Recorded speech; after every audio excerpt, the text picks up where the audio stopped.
Hello बच्चों, आज हम चैप्टर करेंगे when where and how chapter. ठीक है, हिस्ट्री का फर्स्ट चैप्टर करेंगे। इसमें मैं पूरी डिटेल नहीं दूंगी। इसमें ये चैप्टर एक बेसिक इंट्रोडक्शन ही हिस्ट्री के बारे में एक बेसिक इंट्रोडक्शन है, जिसमें हमें मेन पॉइंट ही याद रखने की ज़रूरत है। इसमें इतना हमें कुछ याद रखने की इतनी इम्पोर्टेंस नहीं है, मतलब कि थोड़ी 2-4 मेन टर्म्स है इसमें जो हमें याद रखने की है, तो हम वही करेंगे आज। पहले हमें प्री हिस्ट्री के बारे में पता होना चाहिए। जैसे डेफिनेशन ले लो प्री हिस्ट्री क्या है।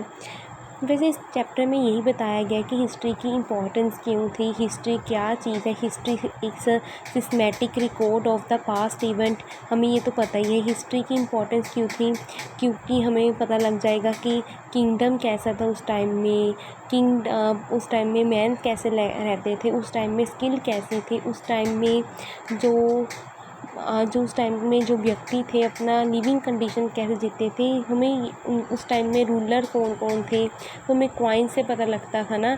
ऐसे ना ये इसमें बताया गया है हिस्ट्री की इम्पोर्टेंस क्या है। जो इसमें हम मेन टर्म पढ़ेंगे pre history, proto history, archaeologies, manuscript, ये ऐसी कई स्किल टर्म्स के बारे में पढ़ेंगे। पहली टर्म है प्री हिस्ट्री। प्री हिस्ट्री क्या है, is the period for which there are no written record. Prehistory वो हिस्ट्री थी जिसमें कोई रिटर्न रिकॉर्ड ही नहीं है, मतलब कि ऐसी कोई हिस्ट्री जिस हिस्ट्री के बारे में हमें कोई रिटर्न रिकॉर्ड ही नहीं है, जिसके बारे में हमें कोई एविडेंस ही नहीं है कि ऐसा भी इतिहास में सचमुच हुआ था। ठीक है ना। और प्रोटो हिस्ट्री वो history is the period between the advent of the literacy and the writing of the historians. Mean वो हिस्ट्री जिसके बारे में हमें थोड़ा पता है। जैसे कबीर के बारे में पता है कि कबीर कोई कवि था, है ना। ऐसी हिस्ट्री हुई, कबीर कोई कवि था, उसने जो अपने रामायण के बारे में लिखा, ये एविडेंस हो गए हमारे में। जो अकबर था उस टाइम में, ये हमारे रिटर्न रिकॉर्ड्स हो गए, कोई ऑब्जेक्ट्स हो गए ऐसे एविडेंस वाले, ये होगा। ये हमारा क्या है, ये प्रोटो हिस्ट्री में आता है। ठीक है ना, जिसमें हमें एविडेंस के बारे में बताओ कि हाँ किसी से हम सबूत मानकर हम कह सकते हैं कि हाँ ये चीज़ थी उस टाइम में। ठीक है, आगे है how do we study the past. हमें पास्ट क्यों स्टडी करनी चाहिए, ये हमें एक ठीक है पता है हमें क्यों स्टडी करनी चाहिए, इसके बारे में इतना बताने की लोड़ नहीं है। इसमें जो मेन पॉइंट है सोर्सेज के हमें डेफिनेशन पता होनी चाहिए। This record may be available in the form of writing materials और picture object which are called sources. Sources वो जिसे हमें पता लग जाता है कि हाँ वो हिस्ट्री में ऐसी चीज़ हुई होगी।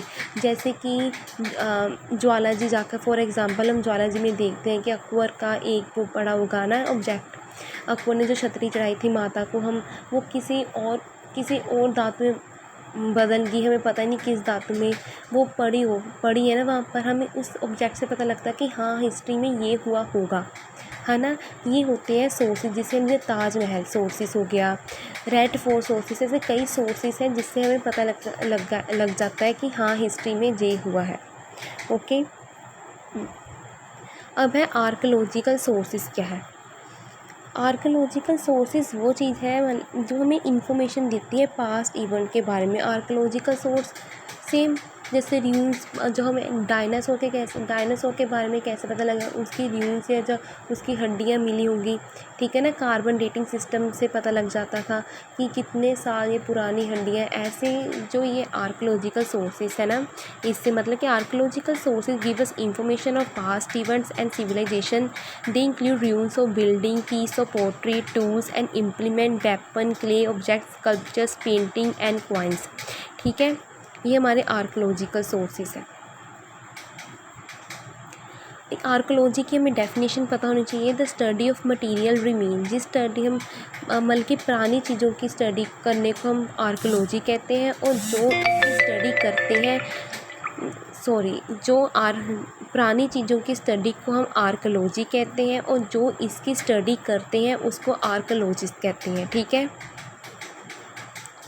और लिटरेरी सोर्सेज क्या है। Literary sources include all written work of the past long ago palm. जैसे कि लिटरेरी सोर्सेज वो हो गए सोर्सेज, हमें पता है कि सोर्सेज क्या चीज़ है। जैसे कि मनुस्क्रिप्ट इसमें देखने की है। जैसे मनुस्क्रिप्ट वो है जो एक हैंड रिटन डॉक्यूमेंट था, जैसे कि जो हम लीव्स के ऊपर हैंड रिटन डॉक्यूमेंट, इसमें जैसे पाम लीव्स हो गया, बार को बिर्च ट्रीज हो गए, वह use as a paper use किया जाता था राइटिंग के लिए। और दीज हैंड रिटन डॉक्यूमेंट, और जो हैंड रिटन डॉक्यूमेंट लीव्स पर लिखे जाते थे उसको मनुस्क्रिप्ट कहते हैं। ओके, कौन कौन से मोस्ट फेमस जो कौन कौन सी स्क्रिप्ट, ये भी एग्जांपल है, प्राकृत हो गया, पाली, संस्कृत, ये तमिल, ये एक मेजर स्क्रिप्ट थे जो लिखे जाते थे उस टाइम में। ठीक है, जो हैंड रिटन डॉक्यूमेंट जो कॉपर प्लेट की हमें कॉपर प्लेट में हमें कोई रिटन लिखा हुआ दिखता है ना, जैसे कि हमें हम कैसे हमारे कई हिस्ट्रियों में हमें कॉपर प्लेट में यूज़ करते थे उस टाइम में मोस्टली, हमें वहाँ पर कई नाम लिखे दिख जाते हैं, तो उसको हम उस सोर्स को हम क्या कहते हैं, टेम्परा पात्रास। ओके, और जो सोर्सेस स्टोन्स के ऊपर हमें जो हैंड रिटन रिकॉर्ड्स जो स्टोन्स के ऊपर पहाड़ों के बीच में जो पेंटिंग्स बनाई गई होती है, वो एक भी हैंड रिटन रिकॉर्ड्स है ना, उसको हम क्या कहते हैं, इंस्क्रिप्शंस। ठीक है, ये 3 डेफिनेशन, 3 डिफरेंस हमें पता होने चाहिए। और जो लिटरेरी सोर्सेज है ना, 2 टाइप्स के होते हैं, एक रिलीजियस सोर्सेज और एक non religious sources. Religious source, these sources include Vedas, Puranas, Upanishad, epics etcetera. और non religious sources bioscript, Arthashastra, travellers report, ये हो गई। और ये क्रोनोलॉजी की, इस चैप्टर में एक सिर्फ सिंपल डेफिनेशन ही पता होनी चाहिए। इस चैप्टर में इतना कुछ इम्पोर्टेंट नहीं है, जो इम्पोर्टेंट होगा मैं आपको ऐसे ही बता दूँगी। ठीक है ना, ये मैं बता रही हूँ, ये सारी इम्पोर्टेंट चीज़ें हैं, सिर्फ आप ये कर लीजिए, आपका ये चैप्टर पूरा कंप्लीट हो जाएगा। मैंने सारा इम्पोर्टेंट आपको बताया है। जैसे क्रोनोलॉजी हम आम सिंपल लेमन लैंग्वेज में भी हम ये यूज़ करते हैं ना, क्रोनोलॉजिकल ऑर्डर में हमने ये फैक्ट्स लिखते हैं। जैसे कि लॉयर्स हमेशा ये कहते हैं ना कि यदि कोई फैक्ट्स हमने लिखनी है, हमेशा क्रोनोलॉजिकल ऑर्डर में लिखनी है। क्रोनोलॉजी मतलब कि सीरीज़ ऑफ ऑर्डर, मतलब कि पहले ये हुआ, फिर इसके बाद ये हुआ, ये। ठीक है ना, हमें पिक्चर भी क्रोनोलॉजिकल ऑर्डर में हमें देखने को मिलती है। ठीक है ना, ये से। और हम जैसे हमें पता है टाइमिंग के बारे में, टाइमिंग हिस्ट्री की, हम हिस्ट्री कैसे पहचान करते हैं, हम वर्ष 699 BC ये भी पॉइंट देखते हैं, और 699 AD भी हम ये सुनते हैं। ये क्या चीज़ है, एक टाइम है, जो टाइम हमें डिफ्रेंशिएट करता है। ठीक है ना, ये क्या BC क्या चीज़ है, जिसको कहते हैं बिफोर क्राइस्ट। जैसे हम रेफरेंस पॉइंट, हम टाइम का रेफरेंस पॉइंट कहाँ से रखते हैं, जीसस क्राइस्ट के बर्थ से एक रेफरेंस पॉइंट रखा कि जीसस क्राइस्ट के बर्थ से पहले जो हिस्ट्री होगी उसको हम BC में गिनेंगे, मतलब कि बिफोर क्राइस्ट के पहले जो हिस्ट्री है, और जीसस क्राइस्ट के बाद उसको AD, मतलब कि AD की फुल फॉर्म एनो डोमिनी। ठीक है, उसको हम गिनेंगे। इससे हम जो 0 पॉइंट कहाँ से शुरू, 0 पॉइंट हम रखते हैं, जैसे कि हम मैथमेटिक्स में एक टेबल बनाते हैं, 0 फिर -1 -2 होता जाता है, फिर 0 हम पॉजिटिव साइड देखें 1 2 3, ये राइट साइड में 1 2 3 पॉजिटिव, लेफ्ट साइड में माइनस, ऐसे ही ना लेफ्ट साइड में BC और राइट साइड में 0 एक रेफरेंस पॉइंट। ठीक है, जीसस क्राइस्ट का पॉइंट को हम 0 मान लेंगे, और उससे पहले जो लेफ़्ट साइड में उसको हम बिफोर क्राइस्ट टाइम, और राइट साइड को हम आफ्टर क्राइस्ट टाइम, उसको हम AD को कहते हैं एनो डोमिनी। ठीक है, उसका मीनिंग क्या है, in the year of the lord के टाइम में, and it's refer to period after the birth of the Jesus Christ. Okay, ये हो गया। और ये हमें टाइमलाइन हमें दी गई है, जैसे ये येलो पॉइंट का है, इसको एक रेफरेंस मानकर चलिए, ये बर्थ ऑफ द जीसस का, इससे पहले ये BC है, और उसके ब्राउन वाला जो पॉइंट दिया गया है ना, उसके बाद वाला एक लाइन वो होएगी AD। ओके, अब ये मेन पॉइंट देख लो, जो non Indian Gangetic plain is very fertile, hence human settle first around this region. The south peninsula was divided into smaller region by mountains, plateau, river valley. जो ये हमें great Himalaya जो हमारे नॉर्थ साइड में है, और जो हमारा ग्रेट हिमालय है ना, ये इंडिया और सेंट्रल एशिया जैसे कि कजाकिस्तान, ये वाला ना, ये इसका जो सेंट्रल एशिया, कजाकिस्तान के बाद जो देख लेना ये सारा, ठीक है ना, चाइना, जो ये वाला ना, ये हमारा सारा सेंट्रल एशिया है, और जो इंडिया को डिवाइड करता है ये ग्रेट हिमालय।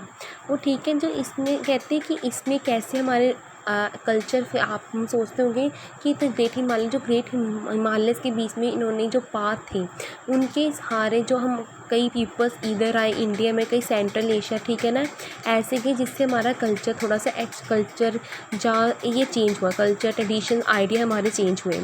ओके, जो कहते हैं 2 मेन ट्रैवल रूट, इन्होंने 2 मेन ट्रैवल रूट्स के बारे में बात की है।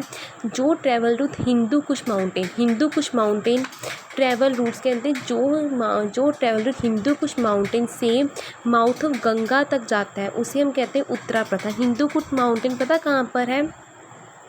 अफ़गानिस्तान और नॉर्थन पाकिस्तान और मतलब कि अफ़गानिस्तान और नॉर्थन पाकिस्तान के ना के बॉर्डर के बीच में है। Stretches through Afghanistan from its centre to northern Afghanistan and into Kazakhstan, मतलब कि ये Kazakhstan, Afghanistan and northern Pakistan के ना बाउंड्री के बीच में लाई करता है, ठीक है।